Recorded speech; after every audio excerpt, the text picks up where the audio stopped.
Roadhog, then yeah, throw in 3 tanks. But Mei has kind of found herself in the meta now, especially on certain maps, King's Row especially, just because she can control the fight so well, and you can kind of position the team fight wherever you want it. You can separate players, and you can really get that early pick with Mei. And it does look like we might see a Mei pick coming out of Chipsa here, which will be interesting for these guys. Stick to the plan. Yeah, we've seen a fair bit of Mei in the professional scene recently. You know, it's kind of really stepped up and become... It's basically being played like a DPS, which, you know, with Mei, it's depending who you talk to, different people will say different things on whether she's utility, whether she's DPS, but you see a lot of the kind of DPS players starting to play her a lot. When you look at like Seagull from NRG, he's a big advocate of Mei. And, you know, if you can get that utility out, your damage does become obscene when you land those headshots. But the game going to be kicking off, and it's SurrealGG on the attack to start things off. Yeah, and it does look like both teams are kind of going for a 2-2-2. We do actually see Mei on the side of Team Project. They are defending, and SurrealGG will be attacking. Festive is going to try and flank round here with Hanzo, and Hanzo is an interesting choice as well. Definitely works well with Xayah's Graviton Surge, so it's kind of finding its way into the meta as well. But you're going to be looking for Rylan to be doing a lot of damage here, and he might be the guy that gets given the nano boost from Ana. Yeah, Raylan here going to be pushing on forwards, just trying to stack up his ultimate as fast as possible, and he's actually going to find a bit of an opportunity, but a fantastic shield comes out from Sev there to protect Christopher on that front line, and so far, just complete stalemate. It is going to be Malt that ends up going down to Christopher in the end. Hammer duel goes the way of Team Project there, and so far, fantastic hold right now from Team Project. They're able to just pretty much sit on this spot, but a nice little headshot comes out from Festive. That's going to take out the support. A lot of damage will be coming out from him, and he's going to use that Dragon Straight as well. That is going to be absolutely huge, but the Blizzard comes out from Chipsa. They're trying to counter this. Their headshots will be there. Festive almost gets taken out, and will do so as well. Chipsa doing some ridiculous things on Mei. Yeah, Chipsa really making a difference throughout that whole push. He kept walling off the payload. He wasn't letting anyone getting through. He was just walling anyone off that came through to try and separate them as well. The Blizzard came down just to freeze any enemies, and great headshots as well using that right click on Mei. But we do see Cup having his ultimate as Ana on Surreal, so we will see whether he's going to throw that possibly onto Reaper, but Reaper isn't close enough on his ultimate, so we might just see it on Reinhardt now. Yeah, they are going to push on in, but that's going to be a ground shatter that means Christopher is incredibly low. But here we go, Malt pushing on forwards. We'll get one, and it's going to be the nano boost onto the Reaper, but can't finish off any kills in the end. It looks like it's going the way of Project, but it's an incredibly close fight. Malt still yet to respawn, and we see Raylan pushing on forwards. Has to back away, though, to the rest of his team. Festive as well, locked out by the ice wall, and here comes Chipsa once again to clean up the fight. Yeah, Festive just couldn't get away there, and actually in the previous team fight I was expecting Surreal to do a little bit better because of that early pick from Festive as Hanzo. We now see him switch out to Mei to try and counteract the other Mei. He's obviously not feeling Hanzo is right. He wants to help his team try and control these fights. He wants to be able to take the fight to Team Project and not be kind of stuck in those positions that they were. Well, Graviton Surge does come on down, and it's just going to be complete chaos. There we go. It is going to be Sev on the sideline, but there's no follow-up at all, so nobody from Surreal actually goes down off the back of that one, and Sev is going to be the one to drop. Chipsa does manage to find one kill for himself, but the push is coming on through. Raylan pushing very aggressively there, forces the ice block, should be able to finish off his opponent there. Chipsa will go down. Frankie as well joining the fray as they've managed to catch out the supports. This will be the first checkpoint reached right now. Fantastic little push there from Surreal. It took them a while to break through, but they finally made it past that very first point. I just think the change from Hanzo to Mei, it really worked for them. I think he just wanted to pick something that wasn't quite as squishy, something with a little bit more survivability. He was able to push in and help his team and get into a position where he wasn't just going to be taken down so easily and be put into a 6v5 situation. So important switch coming out of Surreal. They finally get that first checkpoint, but now they need to push on well. Yeah, they certainly do. And taking a look at the ultimates as well, it's 2 apiece right now, but Darius as well has just picked his up, and here comes a Blizzard. They're going to be looking to try and freeze up these enemies and land those headshots. It's Chipsa on the front line, and Frankie will go down with the help of Wacko joining that fray. 3 kills to nothing in that trade. Fantastic stuff coming out from Team Project, and they're not done just yet either. They're looking for anyone else that they can find. This will be the payload pushed a little bit further forward. Festive does end up going down there as well. And well, Team Project's managing to wipe out the lineup of SurrealGG. And what's important is that Darius has been saving his ultimate for the right time as well. When he feels that a team fight isn't going his way, that's when he will use that nano boost on Reinhardt. But That team fight, they got a couple of players down. He knew he didn't need to use it, but now in this next team fight, he may have to just use that nano boost, knowing that there are a few ultimates on the opposite side. As Raylene does come in with the Death Blossom, he only picks up the 1 kill, but it is Anna that goes down, so very important. Yeah, and he will be able to turn it into a couple more, or at least Wacko will, as he's charging around and just taking heads with those shotguns. It's going to be Dane trying to force him back, trying to fight him away, but with that Anna healing, he's not going to be going anywhere at this rate, and he can just push back forwards once again. That's going to be another bit of a wombo combo of Blizzard and a Graviton Surge. Maybe a little bit of an overcommitment, to be quite honest. Yeah, Darius was able to get that nano boost off just before he died as well, so that's very important. As we now see Festive switching once again. He did start the round as Hanzo moved over to Mei, and now he's looking to switch for Genji. So expect him to be using some good routes here to flank and try and get behind, try and get to this back line of SurrealGG, take out those support characters, because that is his role now. He needs to make sure he takes down anything that's going to be healing his opposition.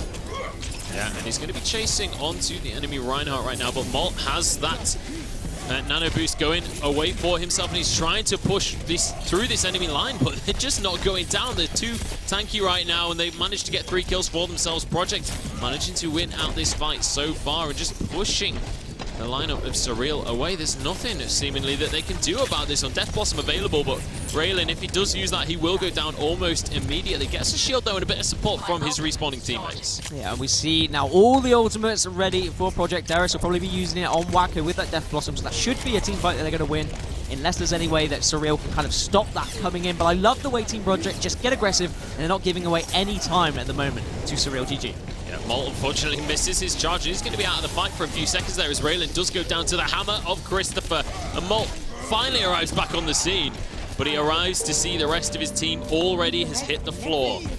Well, 25 seconds remaining. It was a full team wipe there coming out from Project, and I don't know if Surreal will even be able to push this into overtime. Yeah, expect a nice and early Graviton Surge from Project here. Sev is just going to probably put this one down as soon as he sees players, just delay them as quick as he can, because there's only 10 seconds remaining. 2 of them go down, that's 3 now, and it looks like the Blizzard also comes down as a stalling effect. That seems to be 5 members down for SurrealGG. All 6 are dead now. Team Project will take this first point. There you have it. What a fantastic defense coming out from Project, not budging. I mean, they did lose, obviously, that one team fight that lost them the courtyard, that very first checkpoint. But beyond that, Surreal didn't seem to be able to get anything on the board for themselves. Team Project just basically building a wall, making Overwatch great again. They literally were building walls. I mean, just with the Mei, the crazy play with Mei from Chipsa was just incredible. He made sure that he walled off any opponent.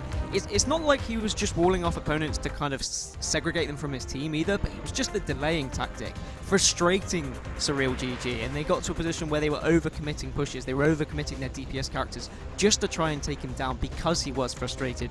In the end, yes, SurrealGG got that first checkpoint, which you never know, it might be enough. Perhaps Team Project won't be able to attack particularly well on Dorado, but that will still remain to be seen, as it does look like we're going to see the Genji coming out of Chipsa on offense, and just the one tank at the moment from Christopher.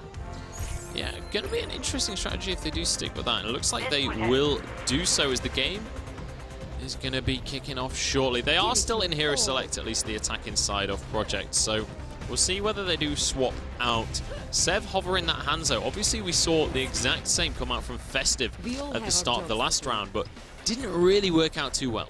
Yeah, both teams, I was going to say both teams opting for just the one tank, but actually no, Molt and Frankie will be taking tanks, and that's the kind of standard composition we're finding at the moment, is just Zarya and Reinhardt, because they're just such important roles in any composition right now, and with an Anna as a support, you can always trust that a Reinhardt is definitely going to be the choice, but no choice of Reaper, so that means that you will be kind of looking at those nano boosts coming down onto the Reinhardt, but McCree going to be coming out of Raylene as well, so this is a nice choice. He's going to be hoping to use all of those stuns. I think the stuns are very important, those flashbangs, especially if you can kind of flashbang a nano boost. That's going to be extremely important in a team fight. Yeah, and I think that's one thing that nano boost has really brought to Overwatch, is the fact that CC chains matter now. But here we go, look at this fast push, not even going for the payload to start with, just sending players back now, trying to make sure that they can gain some ground and actually force the enemies back, so they get this first little route for free. They don't get any contestion now for that. So nice aggressive strategy. Yeah, that was great. I mean, they just kind of jumped out and said, look, maybe you've got something crazy like a Bastion. We just want to push you away. We don't want to give you that vantage point. We want to take the fight to you,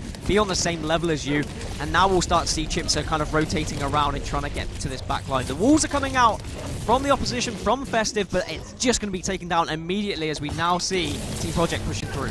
Yeah, absolutely. Chips has gone for the flank as well, but here we go. The fight will be kicking off. Similar stalemate as what we saw before, but Project are going to push on in, and there's the nano boost already. That's the power of Andy. You can charge that so quickly. And Christopher looking to finish off these players. There's an Earth Shatter, and it will turn into 2 kills for himself. And now he looks towards Frankie. Doesn't quite land the charge, though, and walks into a Blizzard, but actually doesn't get frozen up in the end. It was too late on that one. Chips has found himself a couple of kills as well. And that is pretty much a team wipe. It was kind of a delayed team wipe. It was spread out, but it was a team wipe nonetheless. And that was what SurrealGG didn't do. They weren't nano boosting that Reinhardt. They weren't getting aggressive. They were kind of waiting and just accepting the team fight to happen, waiting for Project to make a move. But instead, now Project on the offense, they said, look, we're going to make the move. We're not going to let SurrealGG kind of destine this game. We're going to make sure we set our own destiny here. And now they have already pushed it to the first payload. And now they just need to push it a little bit further. They don't even need to get to the second checkpoint here. They can just get halfway through and they will be winning this map. Absolutely, and Wacko going to push forward very aggressively. It does get completely shut down by Raylan in the end there. So that's going to put a little bit of a spanner in the works for Project right now, but Chipsa does have that Dragon Blade available. 3 ultimates though. Nano boost does come on through as well as an Earth Shatter. That will be Christopher surely going down here as Molt is pounding away, but he's going to get supported excellently there by Darius and will get kept alive. So Molt, unfortunately, not able to get anything with that Nano boost in the end. That was 2 ultimates used. It was 2 ultimates used, and it will seem like a little bit of a waste, and now Project will know that there is no nano boost available, so they're going to want to make this push extremely quickly. I wouldn't be surprised if Graviton Surge comes out with that Dragon Blade as well, and this could get ugly now for SurrealGG as the nano boost is dropped onto Christopher. It certainly is. He's not getting too aggressive, but then finally enters the fray when the Graviton Surge is down. Molt and Festive, the last 2 remaining. Festive is over towards the payload all on his own here. Will drop his ice block just to contest as long as he can, but I fear he's not long for this world. The golden grid is there. They will be able to push this one over. Nobody here to contest. Yeah, well, an incredibly quick first map coming out there. Team Project take the lead convincingly. Yeah, Project just really knew how to set the pace. Even when they were defending, they were setting the pace. They were making sure that they weren't kind of diving in too early. They were waiting for Surreal to make one little mistake, and as soon as they saw one player out of position, that's when they dived in. That's when they threw their ultimates. That's when they took advantage of those situations. Yeah, they absolutely did, and I mean, fantastic. Kind of, it seemed like the key thing here was the Project definitely knew what they were doing, even especially on that attack when you saw right off the word go, they immediately all charge in. Let's take a look at the play of the game though. It is going to be Chipsa just kind of melting these players away. Got the 3rd one on to date, and then it was that shot at the end there, the headshot onto Festive. That was just a ridiculous little flick coming out from him on May, and well, fantastic first game from Project. And you know, we'd been told by people that know the players a little bit better, and you know, we've been talking to the community a bit, and people were saying, Project, this is your team to watch. These are the favourites here. And well, I think they just proved it in that game. They definitely look like favourites, at least in this best of 3. That's definitely a good way to start, and I think what I loved was how aggressive they got once they took 1 or 2 players down. You saw them on defense there. They would just, as soon as they saw 1 player down, they're like, right, we've got the advantage, let's push. Let's not like just try and delay this game. Yeah. Let's make sure we get a wipe. Let's make sure we delay as much as possible by getting them on the respawn. So good work from those guys. Yeah, absolutely. They did a fantastic job, and I've got to say, Surreal, it's not like we saw nothing out of them, you know. They did manage to get that first checkpoint on Dorado when they were on the attacking side, so it's very possible that Surreal, maybe Dorado's not their strongest map. You know, we've seen that historically with teams in the Premiership over the last couple of weeks. We've seen there's very clearly teams that struggle on certain maps but are better on others. We're going to be moving on to Watchpoint Gibraltar next. So it is another payload map. Do you think that's going to be a factor here? Do you think that all payload maps are born equal, or do you think this could be a matter that Gibraltar will be better for Surreal? I mean, it's their choice. It was their map choice, right? So you kind of expect them to be a little bit better at it. I'd like to see them a bit more sure about their composition. Now they've had an idea of what Project are playing, I'd be expecting kind of Festive to know what DPS character he wants. We saw him switching out. He tried Hanzo, he tried Mei, he tried Genji, and he couldn't really find something. Genji seems to be his go-to. I think in competitive he has something like a 60% win ratio, so very confident with that. And I think that's kind of what's key in these tournaments, is just going for what you're confident with. Yeah. Not worrying too much about the enemy composition, especially in the first game. I feel like they were just trying to kind of work around that composition. Just go with what you're strong with, and that's what's going to get you the win, in my opinion. Absolutely. Well, we'll see whether they're going to actually opt to go for that one. I've got to say, the Mei definitely feels like an absolutely terrifying pick right now. When you look at it in professional play, some of the things that the very top players can do with it, it's actually ridiculous. Like when Mei first came, or when the game first came out, everyone kind of looked at Mei and laughed a little bit at the kit that she had. They were like, you know, it's not really going to ever be that useful. It's kind of a meme character, I think was the initial kind of view of it. But now that you see the pros actually get their hands on it, you can see the actual potential that that hero has. And just the zone control alone from that hero. It's everything, isn't it? Excuse me. You're right? It's yeah. May's getting him choked up because he knows he has to cosplay her at MCM. That was the promise. Just to remind you guys, I'm going to be Tracer, you're going to be Mei. That's the deal, right? I believe that was the deal. That we is the did, deal. what was it? A misprediction, I think. Because we said that Amazing now Eminem would win, and if they did, no, we didn't say they win, and we said no, if they we did said win, they then wouldn't we'd win. cosplay. But speaking Because of they Mei, had to fight TLR, and then they had to fight Endpoint. Yeah, but going back to your point on Mei, it's not only the kind of the control you can get in those team fights, but it's the survivability as well. If you're like kind of that last person left on the defense, on the payload, you can just use that ice ball, you can use that ice block just to stay alive and delay, and use those delay tactics so your team can then come back. She's a fantastic hero to use at the moment. I'm not surprised that she is finding her way into competitive play. She's just a frustration tool as well. When you are playing against that Mei, you can get frustrated, you can get annoyed, and then you make silly mistakes. You'll send your DPS characters, you'll get your captains saying, we need to deal with that Mei, and then suddenly your Genji's flanking round to try and deal with her, but Genjis don't do particularly well against Mei because Mei just slows you down completely. Yeah, you can't reflect that ice gun, and I think they are well aware of that one. Chips are actually going to be going on the Genji here to start this one off. I believe Project on the defending side to start. We are going to see Festive here on that Pharah, and immediately the second you see the Pharah, you're always going to see that Mercy as well. Yeah, Mercy just behind Pharah is obviously a fantastic combo. Interesting that we don't see a Reinhardt actually coming out of Team Project, especially considering we know how successful Christopher has been with Reinhardt, but Winston's very aggressive choice. He is going to be looking to just kind of jump on those team fights, but he doesn't have a Zarya to help him out with a bubble. He is the only tank. He's just going to be supporting the rest of his team with DPS. Yeah, well, that's going to be the supports dropped already, but they're going to trade for two. Chipsa and Christopher both go down, and Wacko will manage to find one onto Festive. So 2 for 2 to start things off. Sev on this sideline, but he has been spotted out. Will get stunned up and will get finished off. Raylan is going to be the one to take that kill, and Frankie found Wacko as well. And this is a fantastic start for Surreal. We were saying maybe it was just a matter of Dorado. Maybe that wasn't the most comfortable map, and it certainly feels like that's the case right now. It was a very confident choice to only take one tank and take so many DPS characters, especially Winston, which can go down quite easily if it doesn't have the support of a Zarya, as we now see Wacko just trying to finish off this Zarya, but he can't get it just now, but he does have the pulse bomb that he is going to be able to throw in if the Graviton Surge does come down. Yeah, and also we did see the sound barrier coming out from the likes of Surreal, so they should be able to finish this first checkpoint off with that in their arsenal. We are going to hear, though, the sound of Chipsa using his Dragon Blade. He's looking to try and clutch this one. Will find himself a couple of kills, and he's still contesting the payload. So they're doing a good job to actually stall this one out, but he can't reflect lasers, my friend. Chipsa is in trouble here, but still surviving, somehow just dodging around, keeping this contested. And Project, they are not letting this one drop. Raylan, though, is on the scene. He found 2 kills for himself, and he's going to be looking for more, trying to get Chipsa down, but can't quite finish off the shots. They're starting to get pushed back. Yeah, Chipsa and Wacko did so well as the DPS characters, just being a nuisance, just staying alive. We just saw Tracer and Genji running around like crazy on the payload.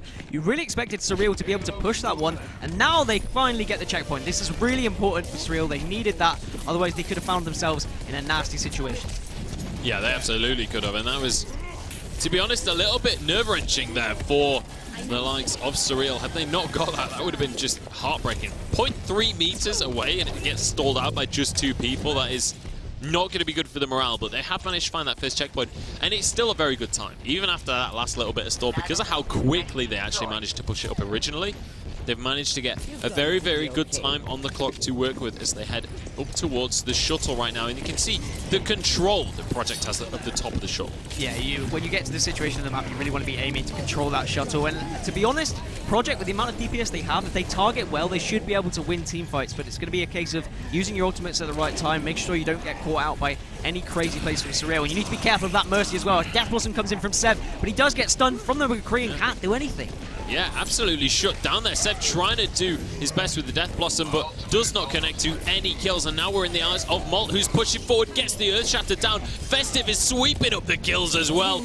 And there comes the res just to finish things off. Surreal comfortably take that fight, and they send Team Project packing. Now they're going to be able to get a second checkpoint. You got Wacko hiding out in the shadows, though, and should be able to find himself a kill for it. So nice little bit of play coming out from him. High Noon as well finds himself another couple of kills. This is fantastic stuff coming out from Wacko. And once again, we see Team Project, against all odds, hold a point.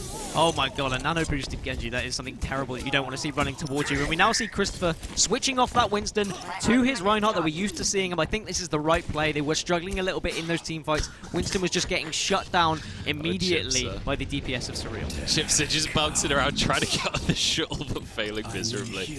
That is so disappointing for him that he was on stream at that worst possible moment. But here we go, another push coming in from SurrealGG. Still got plenty of time on the clock to work with, but Festive has been shut down. That's an important DPS to be taken out of the running here. And Frankie just backing away, will get stunned up and will get punched in the back of the shoulder, but it's not quite enough to finish him off. However, that will be enough to finish them off. Wacko just sweeping on up, and I think that was a bit of a teamwork there as Sev and Chipster as well chime in on that one.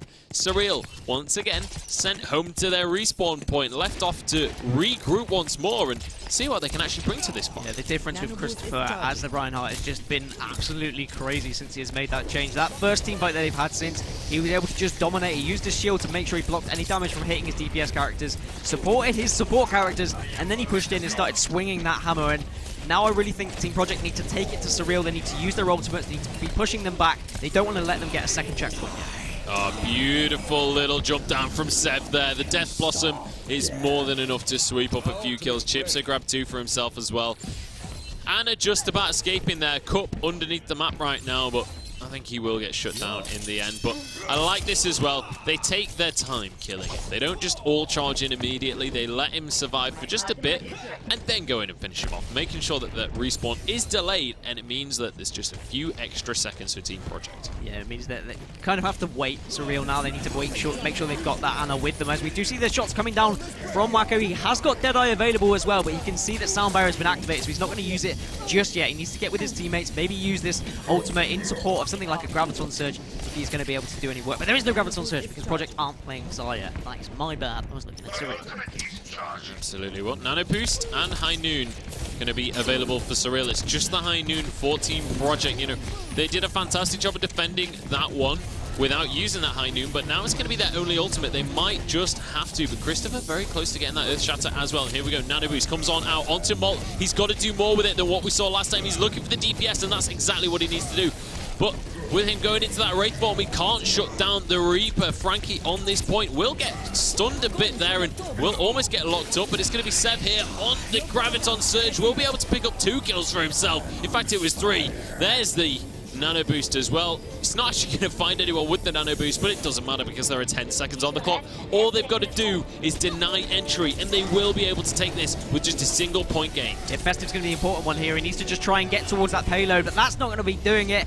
He uses the rewind, just stay alive, but he needed to probably push forward to try and get to that payload. So only the 1 point there for Surreal. So after a shaky start from Project, they did change their composition slightly. Just the 1 tank throughout, though, which was an interesting choice. We don't really see it that often now in the pro scene, but it definitely worked. With the amount of DPS and the amount of talent they have on their team, they were winning their team fights just because of the sheer damage that they were doing.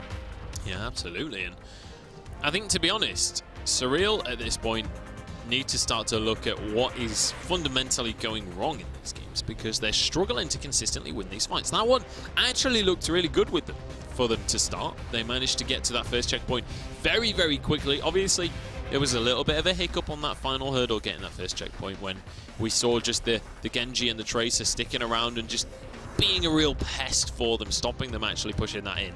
But it wasn't the end of the world. But then once they got to this shuttle area, they just didn't seem to be able to control the pace of the game. They didn't seem to be able to actually take a fight against the likes of Project. It felt like they were using their ultimates. They were kind of panicking when they used them. They weren't kind of deciding it. It didn't seem like they were communicating when they were going to be using those ultimates. Whereas on the flip side, Project was saving their ultimates perfectly to both counteract and use aggressively. I mean, we saw the Nano Boost being saved several times from Project when a couple of teams probably would have used that Nano Boost in a little bit of a panic situation, but instead they were like, okay, let's only use 1 or 2 ultimates here. Let's try and save at least 2 for every single fight. And it meant that they were winning fight after fight, and they always had a counteract to any ultimate coming out of Surreal. Here we go. Now it's going to be Team Project on the attack. They've already got 1 map under their belt. Let's see if they can turn it into 2. All they need to do is get 2 checkpoints. Now, Surreal was just about on that second checkpoint, so it's pretty much the full 2 checkpoints that's going to be required here from Team Project. We'll see whether they're going to be able to actually make that happen. Wacko pushing up very aggressively to start things off, just to try and scout out where the opponents are. Yeah, Sev did start the round as Hanzo, and he just to see if anyone was close by, just to try and pick out any, but then quickly changed to Xayah, which I'm a big fan of, because the Xayah Reinhardt combo is just far too strong. I just feel like you have it in every composition right now, and we do have the support of Darius as Ana, so we will be expecting that Nano Boost to come down on Reinhardt. And I like the use of Mei again from Chipsa, as we're now with Sev, who is just trying to build up that power that she has. He's trying to build up that Graviton Surge that she wants to drop down and use with her teammates. Yeah, absolutely. Well, it's going to be Darius picking up the first kill, and Sev chimes in with one of his own. This Project starting to lead out this fight, and you can see immediately the Surreal players scatter. They do not want to be caught out alone here, and that is going to be Frankie going down. The rest of the team has pretty much already retreated. It's going to be Raylin, though, answering for 1. Does use that high noon to pick himself up 1 kill. Stunlocks Tomzy, but can he land the headshots? Gets 1 for himself and can't quite finish off the little jumping jack, and that is going to be the payload just about pushed in. They just need to get it a couple more inches and will be able to do so. So they've managed to even up those checkpoints. And now, with 5 minutes on the clock, this is looking pretty darn good for Project. That's a lot of time to work with, and at the moment, the aggressiveness of Project is just too much for Surreal. Surreal are trying to get into a position, they're trying to group up, but because Team Project are pushing up so far, and we've seen that Wacko's been pushing with that Reaper, he's been trying to get off those early picks, try and catch off players who aren't expecting it. As soon as they have that 6 versus 5 situation, they just charge in, and they just say, look, we're going to win this team fight. As Graviton Surge will come in, Death Blossom and the Nano Boost now on Wacko, and he takes down 2, takes down 3, and this should be enough for Project to push in for the win here. Yeah, absolutely. The payload's still got a little way to move, and there's a couple of players remaining, but it's only Frankie and Raylin. They've got to pull off a miracle right now. Chipsa just pinning them down. That's going to be a Graviton Surge. And Frankie just hiding behind that little shuttle there, hiding behind the payload, trying to keep it stopped. And that is going to be Christopher using that Earth Shatter. They're trying to finish things off. Festive will get locked up against the wall, but jumps away to safety. And they are still holding on here. Wacko somehow survives this one, and it's an incredibly even fight. But Christopher did go down in the end. Malt managed to take that one. Nano Boost comes out onto Malt as well as he looks for more. Nice little flame strike comes out. Snipes Tommy out of the air. And well, I thought that was going to be the push that Team Project won the map on, but Surreal, they aren't going down without a fight, and they are staying here on Watchpoint Gibraltar. Yeah, the unfortunate thing for Surreal is they had to use a lot of kind of ultimate to get back into that fight. We saw that Molt used that Earth Shatter just to make sure that he slowed down anyone from Project. What Surreal did do well is they took down Christopher first. They got rid of that Reinhardt. They knew it was kind of what they had to deal with first before they then pushed in and took down those DPS characters. So good targeting from Surreal, but now Project will be making their move. Yeah, Chips has actually swapped onto that Winston as well here. With the Nano Boost, he's going to be able to melt down the health bars. He's looking for Ana, and here we go. Graviton Surge comes on through. This should be the sweep up. If they can land the kills, Christopher with another great Earth Shatter. We do have Festive charging around. He's an angry monkey, but I don't think he's going to be able to finish off these players. There goes Frankie. Festive will drop as well. The payload is moving. Raylin tries to clock high noon, but that's not going to be happening today. And Project, in convincing fashion, take this series 2-0 in a tremendously quick time as well. They were just very confident in what they wanted to do. They just like, look, we're going to push, we're going to get aggressive, we're going to get in the face of Surreal. And Surreal, they had a couple of answers here and there, but unfortunately, because of the speed of Team Project, Surreal weren't able to build up those ultimates to counteract anything that Project were doing. And you just saw how well synchronized Project were, especially with the Nano Boost. I mean, there was times where Wacko would drop down with his ultimate, and then just before he hit Death Blossom, then the Nano Boost would come out. And I think that says a lot for Team Project and how much they have played together and how well they communicate as a team. Yeah, and that was that final team fight there as well on the play of the game. Fantastic stuff coming out from them. And, you know, obviously Sev gets the play of the game there. He was the one that was DPS, and he was the one pushing forward and making those kills happen. But at the end of the day, when it's a massive wombo combo like that with the Graviton Surge and the Earth Shatter and everything else coming into it, as well as the Nano Boost, you can't really just give credit to one player. That was definitely a team effort, and I think that's the key thing. This is Team Project.